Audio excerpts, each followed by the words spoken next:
They called her the ghost.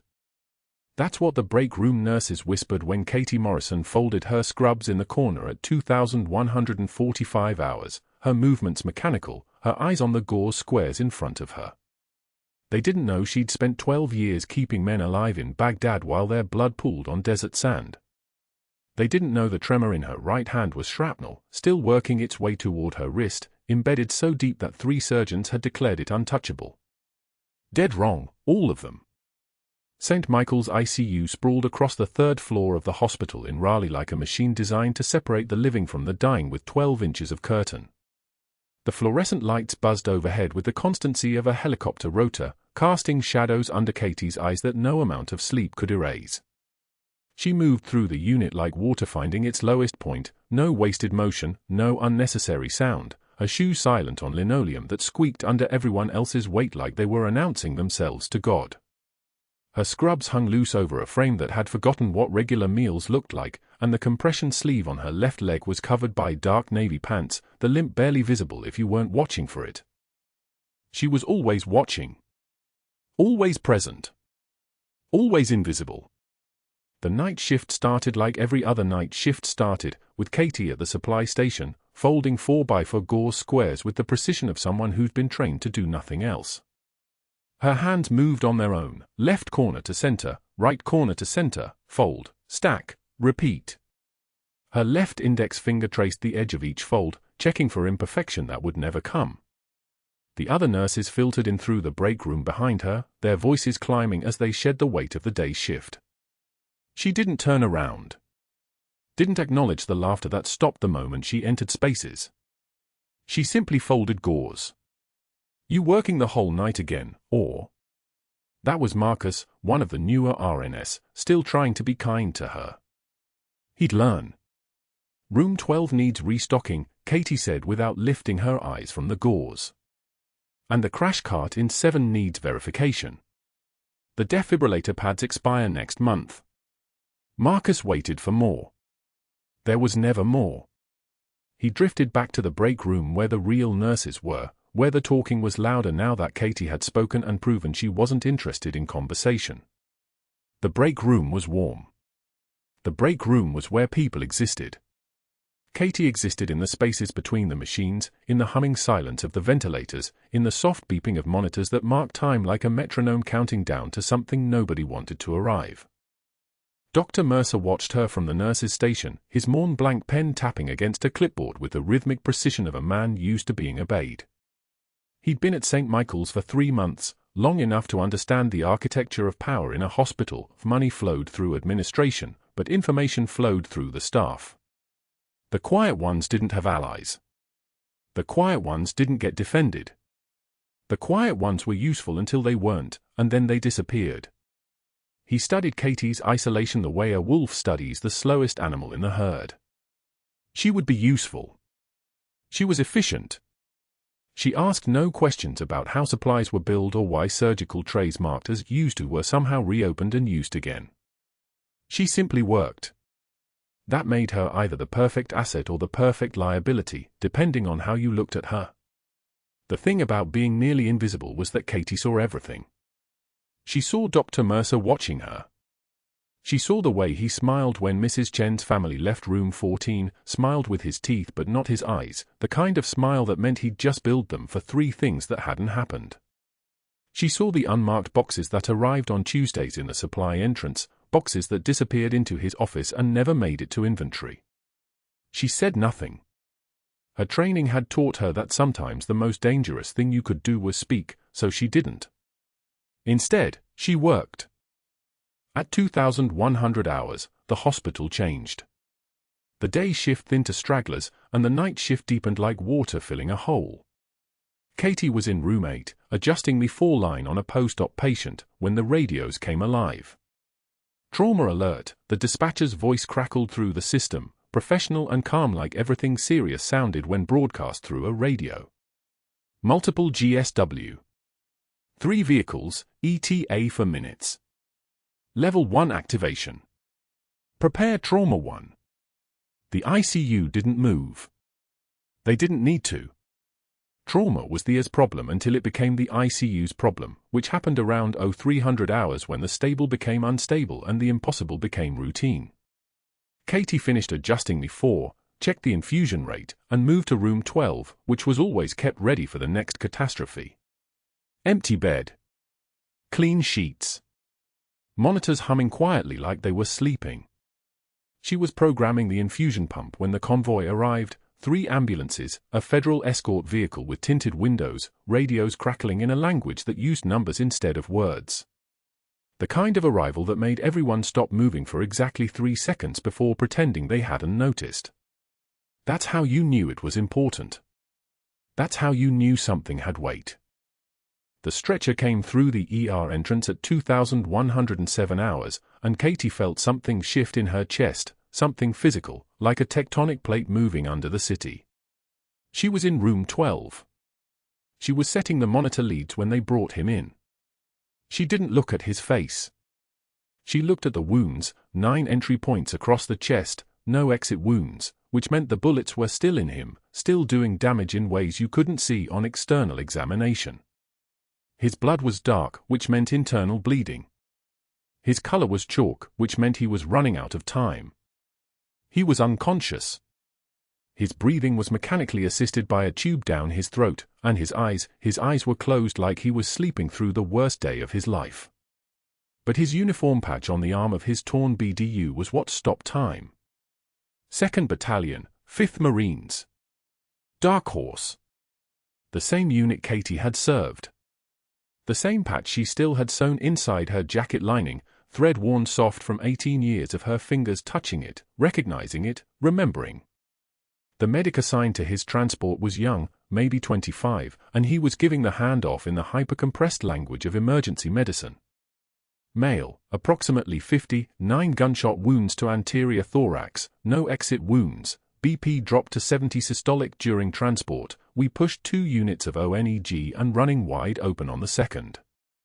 Breath sounds diminished on the right side, possible tension pneumothorax developing. Pupils reactive, no visible head trauma. 2 purple hearts listed in his chart. He's stable-ish, but he's not going to stay that way. Katie registered every word, but she was watching the patient. Watching the way his unconscious body lay perfectly still, the way his chest rose and fell with mechanical precision. Watching the scar on his left collarbone, thin, precise, definitely a surgical scar from a bullet that had passed through cleanly. She knew that scar. She knew that medic patch on his shoulder, the same patch that used to be on hers before the Pentagon decided Captain Katie Morrison no longer existed in any database, before they erased the paperwork and the medals and the 17 Marines who'd lived because of her hands. This was the medic who'd replaced her. This was the man who'd taken her exact position, kept her exact schedule, learned her exact job, and had done it well enough that 9 bullets had found their way to his chest and failed to stop his heart. "We need him stabilized in the ICU," Dr. Mercer's voice cut through the controlled chaos. He was at the foot of the bed now, looking at the patient like he was looking at a billing code instead of a man. "Katie, get a full workup. Chest X-ray, fast exam, prepare for possible thoracotomy. And someone get his jacket to the secure holding area. Military personnel come with complications." Katie nodded once and moved to the monitors, her hand steady as surgical laser. She didn't look at the medic. She didn't acknowledge the patient's rank or the patch on his arm. She simply did her job, which was the only thing she'd ever been allowed to do.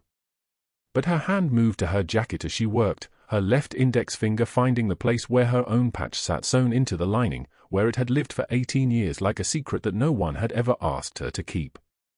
The thread was soft now, almost silk, worn from the constant, gentle touch of someone who couldn't let it go. The patient's heart monitor settled into a steady rhythm, not perfect, but stable. Not out of danger, but not dying in the next 3 minutes either. Katie checked the 4-line, verified the medication infusion, and looked at his face for the first time since they'd brought him in.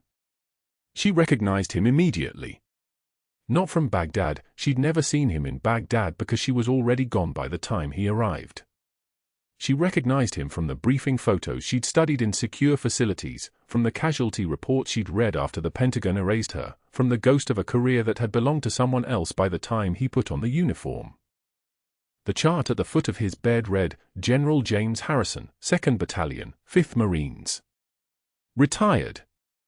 Private medical file. Federal patient hold. Katie finished her checks in silence. She ran through the protocol. She documented everything in the hospital system. And she said nothing to anyone about the man in the bed or why his heartbeat had accelerated exactly once when she'd adjusted his monitor, a microsecond of increased rate before he'd fallen back into unconsciousness, before she'd stepped back and let the machines do their work. Dr. Mercer was already on the phone, already making calls, already beginning the process of cataloging what he needed to know about this patient and why a decorated Marine general had just arrived at his hospital with federal security and blood pooling in his lungs. He watched Katie return to her station, her movements precise and unremarkable, her face empty of anything worth reporting. She was the ghost again. The perfect nurse. The invisible woman who could be counted on to do her job and ask no questions about anything except what the monitor told her. He didn't see the way her left hand trembled when she thought no one was watching. He didn't see the way her eyes came back to room 12 every 15 seconds. He didn't see the way her foot wasn't quite steady when she walked away. What happened next would change everything. The morning round started like every other morning at St. Michael's, fluorescent lights humming their mechanical prayer. The ventilator in room 12 wheezed its steady rhythm, and Dr. Mercer arrived with the chief of surgery flanking his left side like a remora fish attached to something larger and more dangerous. Katie was checking the chest tube output when Mercer's shadow crossed the monitor. She didn't look up. She already knew what was coming. Nurse Morrison. Not her name. A summons. Explain why this patient's 0400 medication was delayed by 17 minutes. The words carried down the hallway where the general's family waited in the consultation room. Katie felt their attention shift toward room 12 like predators sensing movement in tall grass. She set down the drainage chamber with deliberate care, each motion controlled, each breath measured like a sniper counting heartbeats before the shot. Patient was hypotensive at 0355, she said. Her voice came out level, conversational, the voice of someone discussing the weather. Stabilized him first. Then medication. Mercer's smile appeared, the kind of smile that doesn't reach the eyes, that exists only to show teeth. So you made a clinical decision above your scope of practice, Nightingale. The nickname landed like a slap designed to sting in front of witnesses. Diminishing. Patronizing. A word meant to clip wings. One of the residents actually flinched. Katie stared at him with eyes the color of winter slate. Cold. Flat. The kind of stare that comes from someone who has watched things die and held the dying and never once looked away. The silence stretched like a rope pulled tight. She didn't defend herself. She didn't explain. She simply waited, and the waiting became its own answer, a refusal to engage, a composure so complete it looked like contempt. I followed the protocol you signed, she said finally. Then she turned and walked away, moving past him toward the medication cart, her shoulders neither tense nor relaxed but something in between, the bearing of someone who could break a man's arm without changing her expression. Mercer stood frozen in the doorway, his mouth still open, the chief of surgery suddenly very interested in the floor tiles. One resident whispered something to another. By the time the rounds moved to room 13, the story was already spreading through the unit like stain through gauze. The quiet nurse had just challenged the department's golden boy, had actually walked away while he was still talking, had done it without raising her voice or breaking eye contact. 3 days later, Katie sat down in the break room with a salad container and a bottle of water. The respiratory therapist who was microwaving lunch took one look at her, muttered something about checking on a patient, and left. Then the 2 nurses sitting by the window gathered their coffee cups with sudden urgency. Then the physician assistant found a reason to be anywhere else. The room emptied in 60 seconds, leaving Katie alone at the table, eating methodically, each bite the same size as the last, while voices murmured just outside the door in the hallway. She could hear Mercer's voice among them, low and calm, saying things like "I'm concerned about her judgment and toxic to the team and needs to understand the chain of command." She could hear the agreement in the silence that followed. By the next day, everyone on the unit had been inoculated against her presence, and the break room door would swing shut the moment she entered. The disciplinary notice appeared on the unit board that afternoon, printed on official letterhead, Katie's name in bold letters at the top, written warning, medication delay, Katie Morrison RN. Every staff member on the floor walked past it, read it, and looked away when Katie appeared. The notice was a scarlet letter without the scarlet. It was institutional permission to treat her as a problem, as someone whose judgment couldn't be trusted, as someone who needed to be isolated before she infected the rest of the team. Katie walked past it twice without stopping, her pace unchanged, her face showing nothing. But her hand found the patch inside her jacket lining, the faded unit patch she'd sewn into the fabric years ago, the only physical proof that she had been someone else, somewhere else, doing things that official records claimed never happened. She touched it the way a Catholic might touch a rosary. The same prayer.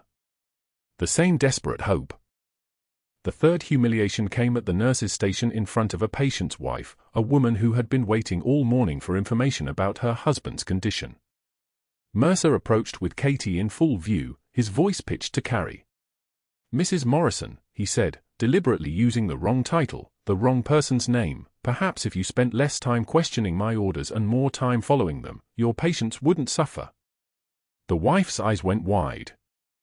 Her husband was upstairs in a recovery bed. The implication landed hard. This nurse questions doctors. This nurse makes mistakes. This nurse causes suffering. Katie set down the chart she was holding. Each movement precise. Each motion deliberate. She straightened, and something shifted in the air pressure around her, the kind of atmospheric change that comes before lightning strikes, before avalanches let go, before the world stops moving for exactly 3 seconds. When she looked at Mercer, her eyes had become something other than human eyes. They were the eyes of someone who had been trained to make split-second decisions about life and death, who had held Marines' hands while their blood ran out onto sand, who had learned that survival belonged to the people who never blinked first. "You bill for surgical trays you never open," she said quietly. Her voice had dropped an octave. "You charge ICU rates for step-down beds. How long did you think that would last?" The words didn't raise in volume. They didn't need to. They landed in the station with the force of a breaching charge, and every nurse within 10 feet suddenly became very interested in their computers. Mercer's face drained of color so fast it looked like someone had pulled a plug. The patient's wife pulled out her phone and pretended to text, her attention suddenly elsewhere. Katie turned and walked away before Mercer could find his voice. She didn't rush. She didn't stomp.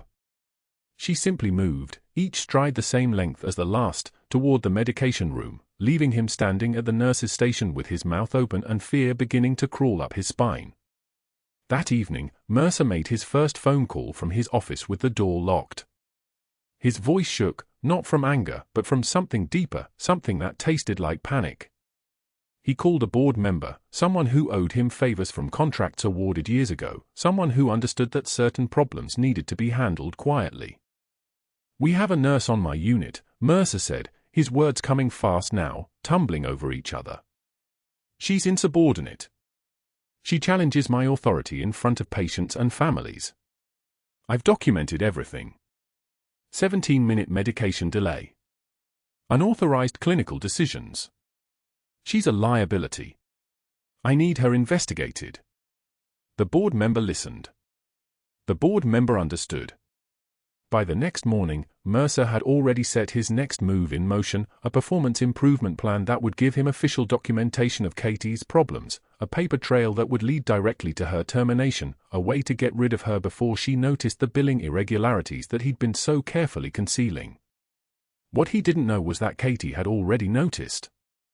What happened next would change the trajectory of both their lives, would bring government agencies into the ICU, would turn a quiet nurse with a faded unit patch into the center of a story that official records would claim never occurred. On day 6 of the general's admission, Katie stood at the nurse's station with room 12's chart open in front of her, her eyes tracking the line items like she was reading a ballistics report, because she was. Not ballistics. Billing. Same precision, different weapon. The surgical tray charge appeared on Tuesday, $847 for an unopened sterile field kit, the kind that came sealed in plastic, never touched, never used. She'd watched Mercer walk past room 12 that morning with the cardiology team, watched them leave without opening a single tray, watched the equipment sit in the corner untouched for 6 hours before being removed. The charge remained. On Wednesday, another one. $847.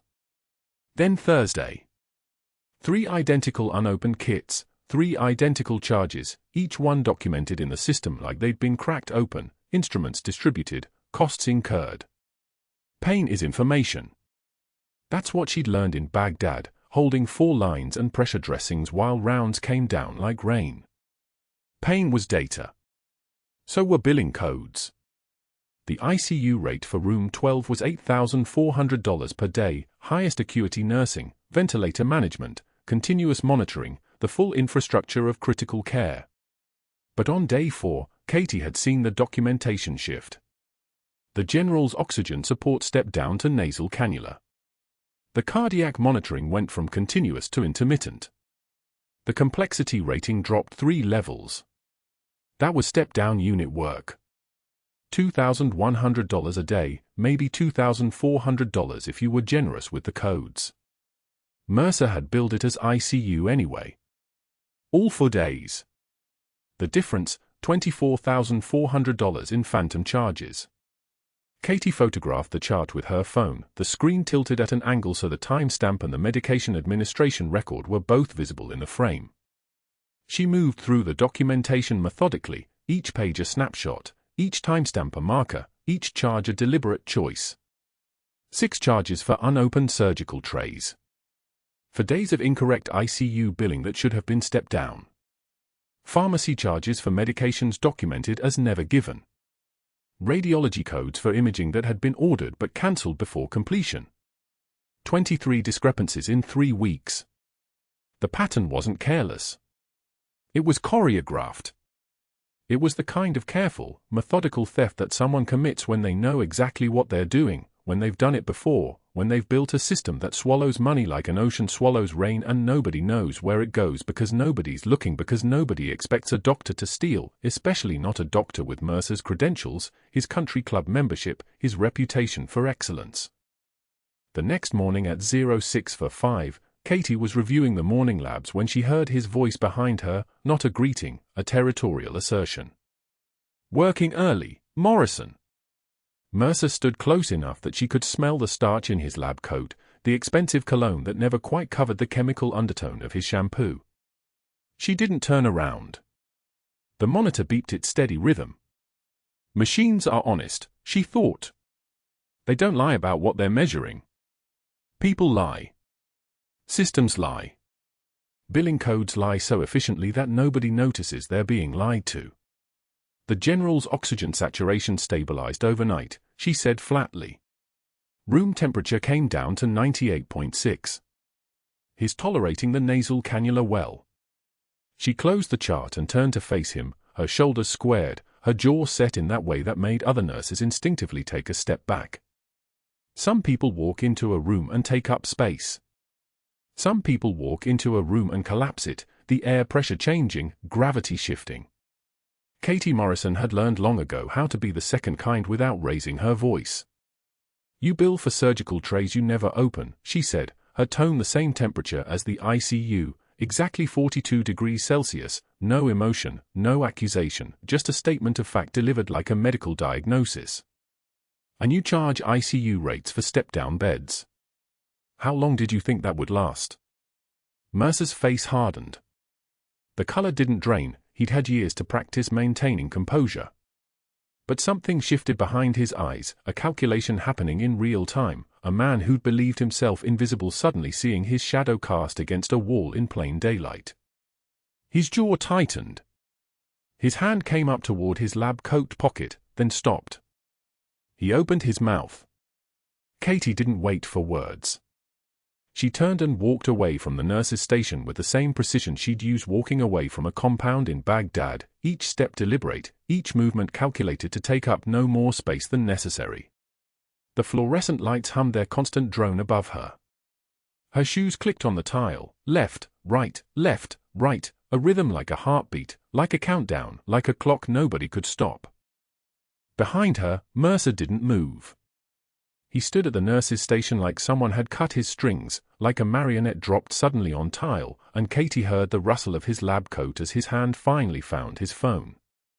She was 15 feet away, checking the central line dressing on room 14, her hands moving through the familiar ritual of antiseptic swabs and secure tape, when the first call went through. The voice carried through the ICU with the kind of urgency that makes people pretend not to listen while listening intently. "Yeah, it's Mercer. I need to talk to you about something at the hospital." The board member, probably. Someone in administration with enough influence to make problems disappear. Katie kept her hand steady, kept her focus on the dressing, kept her breathing level. She'd learned this skill in 2009, in a compound outside Fallujah where raising your heart rate too much could get you killed because fear smells like electricity and dogs can smell electricity. Morrison's been performing unauthorized procedures, overstepping her authority with patient care decisions. "I need to document this formally before she hurts someone." The lie came smooth as silk. He was good at this part. He'd had practice. Katie moved to room 15, then room 16, methodical, present, invisible. The second call went through 90 seconds later. Human resources this time. She recognized the tone, the controlled anger of someone protecting institutional reputation. "I'm filing a formal complaint about a staff nurse, Katie Morrison, RN. She's been performing procedures outside her scope of practice, direct violation of hospital protocol. I want this on record, I want an investigation, and I want to know what our liability exposure is before she seriously injures someone." The accusation was elegant in its construction. Unauthorized. Procedures. Outside scope. Keywords that would trigger an institutional response regardless of accuracy, because hospitals protect themselves by investigating first and asking questions later, if they ask them at all. By the time they verified whether the procedures were unauthorized, Katie Morrison would be a terminated employee with a tainted file, and her word against a physician's would be the same as a shadow arguing with sunlight. The third call came as Katie was replacing the 4 bag in room 12. The general's eyes were closed, his breathing easy, his chest rising and falling in the steady rhythm of someone with lungs that remembered how to work. The state licensing board. Mercer's voice had shifted now, no longer controlled, now almost desperate, the kind of desperate that comes from understanding that you've been seen, that you're no longer invisible, that someone knows exactly what you are. "I need to file a complaint against a registered nurse. Catherine Morrison. She's practicing medicine without proper authorization, performing emergency procedures on patients without physician order, demonstrating reckless disregard for patient safety protocol." The accusations multiplied like shadows. Each one was partially true. Katie had performed the needle decompression without waiting for Mercer's approval, though the patient had been dying. Each one would be investigated thoroughly. Each one would require testimony, documentation, explanations that would take months to unwind. By then, the damage would be done. By then, she would be gone. Katie hung the fresh for bag and checked the drip rate. Gravity did the work. Fluid moved down the line by its own weight, following physics, following law. The general's vital signs remained stable. His body was healing. But healing, she thought, is always slower than destruction. Destruction is fast. Destruction is efficient. Destruction is what happens when you're exposed to someone who has nothing left to lose, who's already been erased once and learned to recognize erasure when it happens again. She pulled her phone from her scrub pocket and photographed the discharge summary one more time, timestamp clear, documentation clear, the evidence of his improvement making the ICU billing charges even more fraudulent in retrospect. Then she deleted the photos. Not because she needed to. Because Mercer didn't need to know they existed. Because she'd learned a long time ago that the most dangerous weapon isn't the thing you display. It's the thing you keep hidden, the thing nobody knows about, the thing that exists in darkness until the moment you need it to exist in light. The morning shift continued. Katie moved through the ICU with the kind of grace that makes you nearly invisible, not quiet in the way that comes from being small, but quiet in the way that comes from knowing exactly how much space you occupy and never claiming an inch more than necessary. Other nurses moved around her. Doctors made their rounds. The attending gave orders. The residents wrote notes. The machines beeped their constant rhythm. Nobody mentioned Mercer's phone calls. Nobody knew what had been set in motion at 5:06 that morning when Katie Morrison had spoken 6 words that would cascade outward like dominoes, each one falling against the next, each one set up so carefully and so precisely that he'd had to push them himself. She went on break at 1000 and sat alone in the break room with a coffee that had gone cold an hour ago. The fluorescent lights flickered slightly, an electrical tremor that nobody else seemed to notice. Her hands were steady. Her breathing was even. The trembling wasn't fear. It was restraint, the kind of restraint that comes from understanding that you've just crossed a line you can't uncross, that you've just done something that changes the vector of everything that comes next. In Baghdad, she'd learned that the moment you expose your position is the moment you become vulnerable. But she'd also learned that sometimes exposing your position is the only way to survive it, because at least then you know what you're standing against, you know the geometry of the threat, you know exactly how much time you have before everything collapses. She checked her phone. No messages. No notifications. Just the slow, quiet weight of waiting, of understanding that institutions move slowly, that processes take time, that Mercer was probably already preparing his next move, already thinking through the channels he could access, already calculating what it would cost to make Katie Morrison disappear more completely than she'd already disappeared. But that wasn't the worst part. The worst part was that she had time. Time to wait. Time to see what happened next. Time to understand that she'd just declared war on someone with institutional power, with connections, with a reputation that counted for something in Raleigh, North Carolina. And she'd done it in front of a wounded general who was beginning to remember who Captain Katie Morrison actually was. The monitor alarm had been silenced at 02 for 7 hours. Katie noticed it first, the audible beep muted, the red light still flashing on the cardiac monitor in room 12. Someone had pressed the silence button. Probably Mercer, probably to avoid waking other patients, but in an ICU, a silenced alarm was like disarming a fire detector. She was charting at the nurse's station when her eyes caught the oxygen saturation tracing, 94%. Then 91%. Then the downward slope that meant something was very wrong. She stood without thinking about it. Her body moved on its own, 12 years of military medicine overriding the civilian protocols that had been drilled into her for 3 weeks. The ICU corridor was empty at this hour, just the low hum of ventilators and the distant beeping of monitors in other rooms. She moved toward room 12, her shoes making no sound on the tile. The general lay in the darkness, sedated, his chest rising and falling in a way that Katie's hands recognized before her mind caught up. Not symmetrical. The right side of his chest wall wasn't moving the way it should. And his neck, she stepped closer, letting the dim glow from the monitors illuminate his profile. There. Tracheal deviation. The larynx shifted to the left, pushed aside by pressure building on the right side of his chest. Tension pneumothorax. Collapsed lung with air trapped in the pleural space, the pressure building with every breath, compressing the heart, crushing the mediastinum, killing him one shallow breath at a time. Katie's oxygen saturation was falling now, 87%.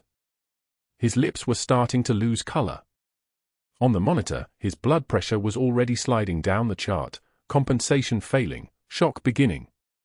In a trauma room in Baghdad, with a team of 3 medics and a trauma surgeon standing by, this was a routine emergency. In a civilian ICU at 0254 hours, this was a patient who was about to code, and the only person who could save him was the nurse everyone was trying to destroy. She didn't reach for the call button. She didn't wait for authorization. Her hands moved toward the medication cart where emergency supplies were kept, the muscle memory from field medicine taking over like switching on a light. Her fingers found a 14-gauge needle, the large-bore angiocath that could pierce a chest wall and release the pressure that was killing him. No ultrasound. No imaging. No doctor's order. Just hands that had done this before in the dark, in the rain, with artillery rounds walking toward her position and a Marine bleeding out on her lap. She found the landmark, second intercostal space, mid-clavicular line, and her hands moved with the terrifying fluid precision of someone who had already made this decision 1,000 times. The needle went in between the ribs. There was resistance, then the sudden give of penetrating the pleural membrane. The rush of air came like a sigh. Not liquid. Air. Pure pressure escaping.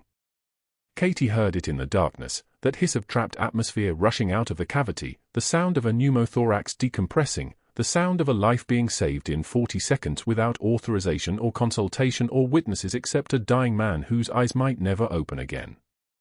The monitor changed first.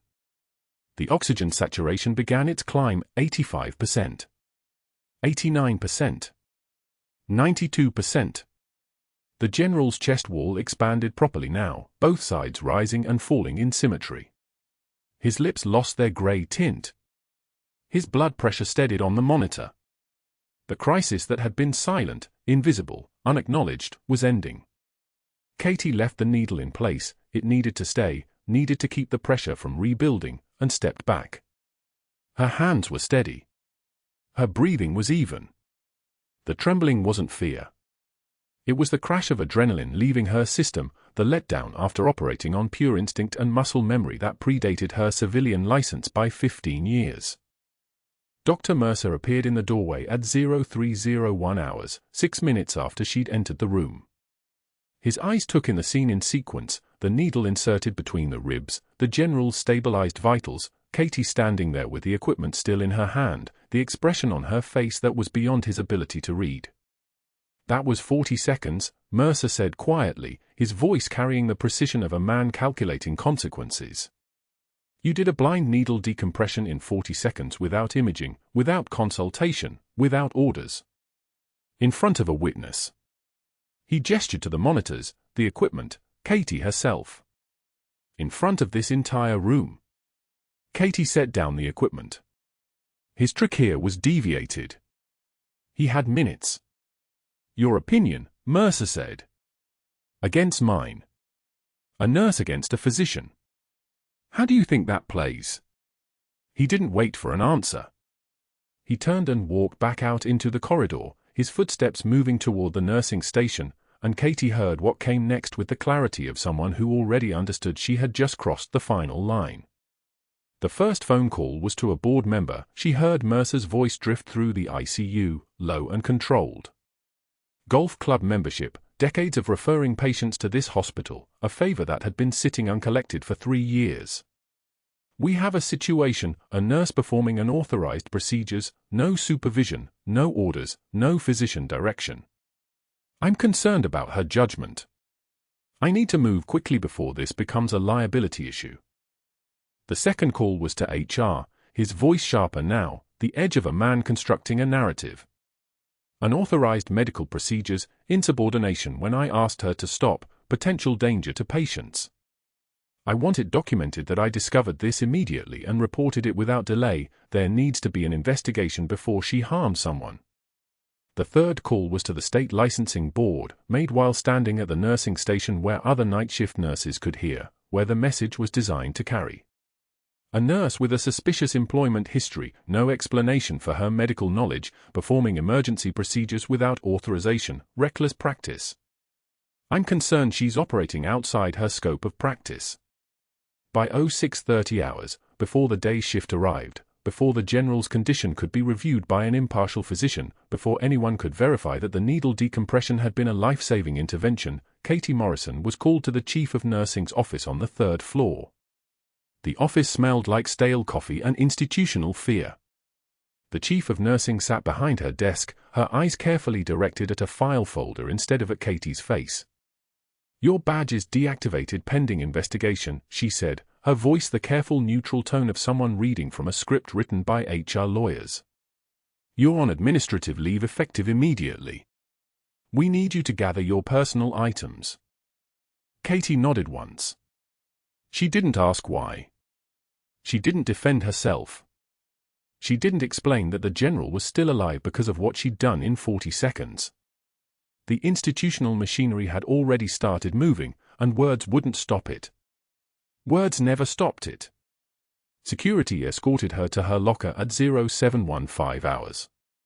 Other nurses watched from doorways, the same ones who had entered the break room, the same ones who had seen her name on the disciplinary board, the ones who understood that the invisible person had just become radioactive.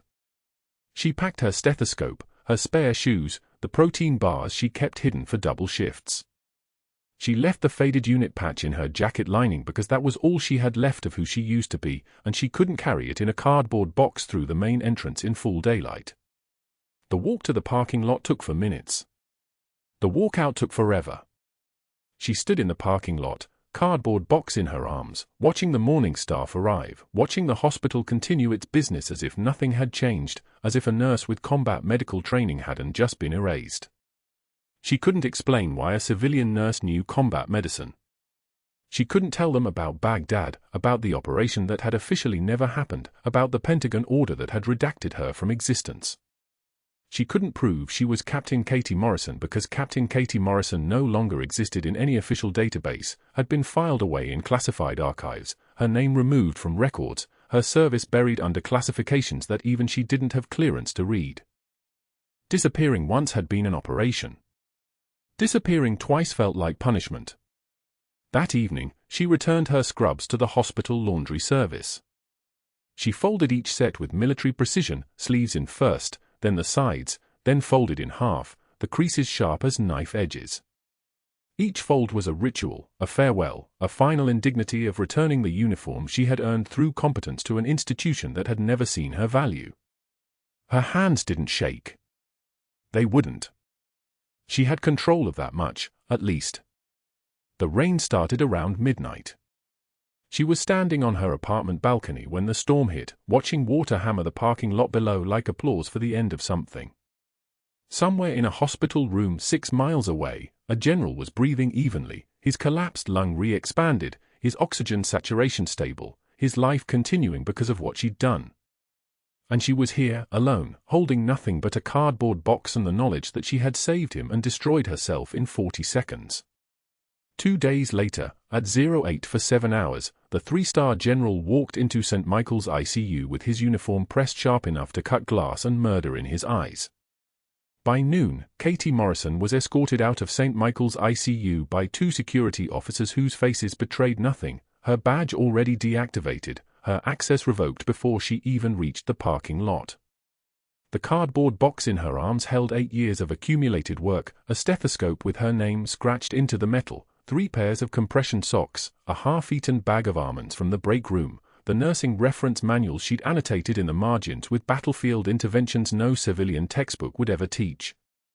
Her locker had been emptied by administration, not Katie herself, not a colleague offering to help, but by a logistics coordinator who treated her belongings like evidence at a crime scene, each item catalogued and removed while other nurses watched from doorways, their eyes sliding away when Katie's met theirs. The ones who used to ask her questions during difficult shifts. The ones whose patients she'd saved.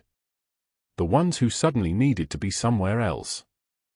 The fluorescent lights of the corridor seemed to hum a different frequency as Katie walked past the break room, past the unit board where her disciplinary notice still hung, past the nurse's station where Dr. Mercer's voice had dripped contempt like poison. She didn't look at any of it. She'd learned long ago that showing anger at institutional humiliation was weakness. Showing nothing was power. Her jaw was set, her breathing steady, her hands empty except for the cardboard box. This was how she'd survived Baghdad. This was how she'd survived this.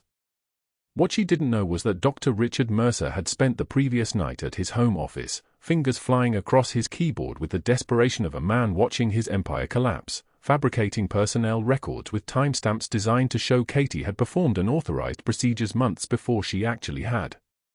Digital fingerprints everywhere, the kind that leave trails. He'd created false entries in the hospital system, backdated performance evaluations, forged witness statements from staff members who never existed, all designed to make her termination look inevitable rather than retaliatory. He'd even doctored the security logs showing her accessing the general's medication cabinet without authorization, a forgery so sloppy that it looked almost intentional, almost like the work of someone who knew he was leaving evidence but couldn't stop himself because the alternative was prison. His hands had trembled as he clicked save. His medical degree hung on the wall behind him, framed in expensive mahogany, and it suddenly looked like a target. By 2:15 p.m. on that same Tuesday, before Katie had even reached her apartment, before she'd allowed herself to sit down, before she'd permitted the first crack in her composure, 3 FBI agents and 2 special investigators from the Pentagon walked into St. Michael's with credentials the color of midnight and expressions that suggested they'd seen worse than whatever was about to happen in the next 30 minutes. They didn't come for Katie. They came for Dr. Mercer. The lead agent was a woman named Sarah Chen, 42 years old, with the bearing of someone who'd spent 2 decades untangling institutional fraud, and she walked directly to Mercer's office in the Chief of Intensive Care suite without stopping at reception. Mercer looked up from his desk, which now seemed smaller, more vulnerable, and his face underwent a transformation visible from the doorway. Color drained. Pupils dilated.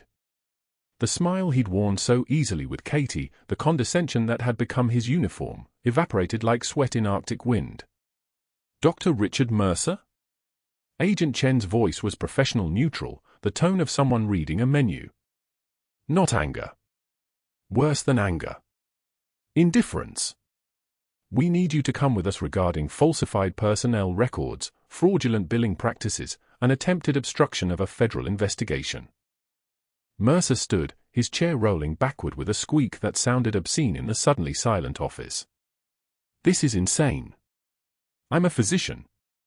I have board connections. I have colleagues in the State Department. There's been some mistake. No mistake, Doctor.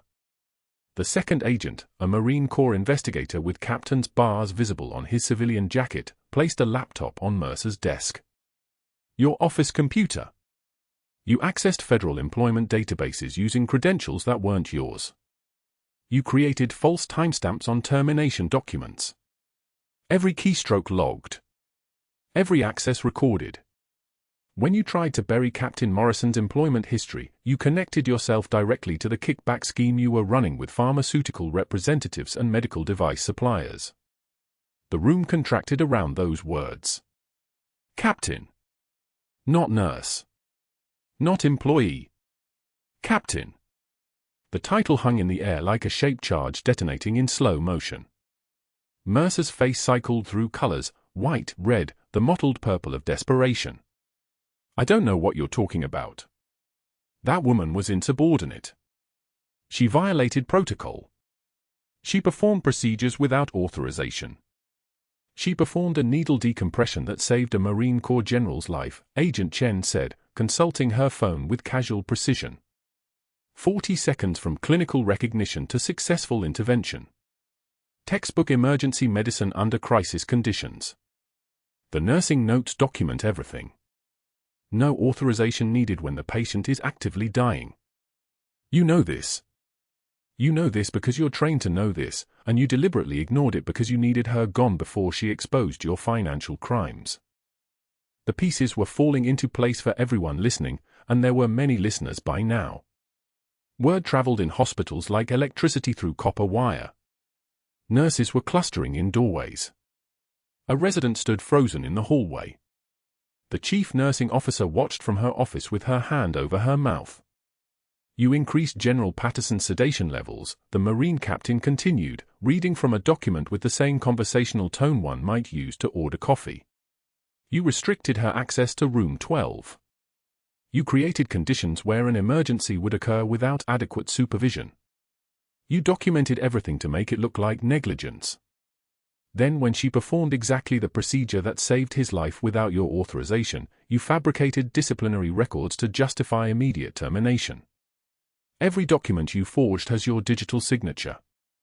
Every access you made to falsify records is logged at the federal level. Mercer backed against the wall as if the air itself had turned against him. His hand went to his phone, a reflexive motion of someone reaching for a lifeline that had already been cut. The agents didn't move. They didn't need to. The evidence was now walking, talking, documented in triplicate, and its name was Dr. Richard Mercer. "I'm calling my attorney," Mercer said, and his voice had lost all its weight. It sounded thin now, hollow, the voice of someone who'd just realized that credentials and connections meant nothing when the federal government was standing in your office with handcuffs and patience. "You can call your attorney from federal custody," Agent Chen said, and the agents moved with the fluid precision of people who'd done this hundreds of times. Not rough. Not dramatic. Just competent and inevitable. The handcuffs closed with a sound like a door locking. They walked him out through the same hallway where Katie had been escorted out hours earlier. Past the break room where nurses used to turn their backs when she sat down. Past the unit board where her name had hung in humiliation. Past the nurse's station where he'd cornered her with surgical condescension and watched her absorb his contempt without flinching. Every nurse who'd been complicit in her isolation now watched him pass in restraints, and the silence that filled St. Michael's was absolute. The kind of silence that comes when everyone realizes they were wrong about someone fundamental, and there's no way to unsay what they've done. The chief nursing officer tried to approach Katie when she returned to St. Michael's 3 days later, after a federal investigator had confirmed that she'd acted within her scope of practice and had saved a life. "We didn't know about your background," the woman said, and her voice was pitched to sound conciliatory. "If we had been aware of your military service." Katie's stare was so cold the woman's sentence died mid-breath. Her eyes contained no forgiveness. No understanding. No room for context. "You knew I saved the Marine's life," Katie said, and her voice had changed. Lower now. Colder. The voice of someone who'd spent the last 72 hours doing something more important than processing institutional betrayal. That should have been enough. The general's eyes found Katie the moment she stepped into the ICU hallway, and something shifted in the room, the invisible weight of recognition, of a secret finally spoken aloud. A 3-star general stood beside his bed, uniform pressed sharp as a blade, and he turned toward Katie with the bearing of someone who'd spent his entire career understanding exactly what he was looking at. He removed something from his jacket pocket, a presentation case of midnight blue velvet, the kind that holds medals. He opened it with the precision of ritual, and the silver star caught the light and threw it back like an accusation against every person in that hallway who'd looked away. "Captain Catherine Rose Morrison," the 3-star said, and her full name sounded like a resurrection. "For heroic actions under fire in Baghdad. For this morning's emergency intervention. For 36 years of service to personnel who had no idea what they were standing next to." He pinned the medal to Katie's civilian jacket, and when he stepped back, his hand moved up to the salute, not a casual gesture, but the formal acknowledgement of rank to rank, officer to officer, warrior to warrior. And the Marines in St. Michael's, patients in wheelchairs, visitors in the lobby, a corpsman working in the emergency department, came to attention. Not because they were ordered to, but because they knew. Katie returned the salute, her hand steady, her jaw set, and for the first time in 2 years, she existed again. Captain Morrison, not just Katie.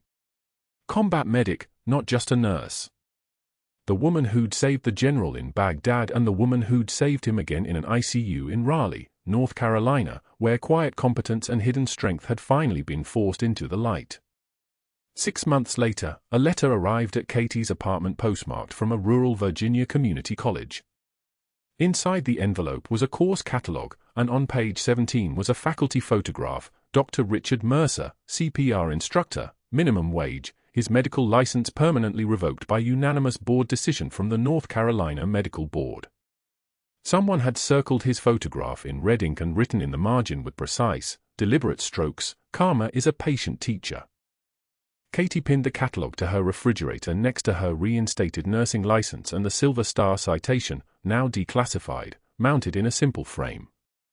She returned to St. Michael's not as a nurse but as the combat medicine consultant, training emergency staff in battlefield interventions while completing her doctorate in emergency medicine.